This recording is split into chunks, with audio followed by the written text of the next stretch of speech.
everyone, welcome back to our mini blog. Today's blog is about how we spent our voting day. তো আজকে আমাদের এখানে vote হয়েছিল। তো আর্লি মর্নিং আমি আর আমার দিদি ভোট দিয়ে চলে এলাম, আমার বাবা মা পরে যাবে। তো এসেই করে নিলাম ব্রেকফাস্ট, তাতে ছিল রুটি, চিকেন কারি, শসা, কুমড়োর তরকারি আর মিষ্টি। এখন আবার মা আর বাবা দুজনে রেডি হয়ে চলে গেল ভোট দিতে।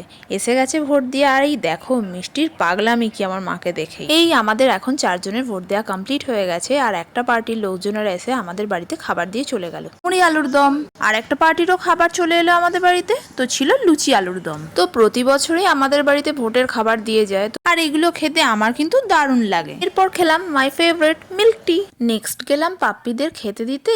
আর এই যে আমার ভোটিং মার্ক, মায়ের সাথে ক্লিপস নিয়ে মিষ্টিকে খাইয়ে দিলাম। লাঞ্চ মিল ভাত, শাক ভাজা, আলু ভাজা, কাতলা ভাজা, লাউ ঝোল, চিংড়ি ভাপা, সর্ষে কাতলা, চিকেন কারি, স্যালাড, আমের চাটনি, মিষ্টি, টক দই। Good bye everyone.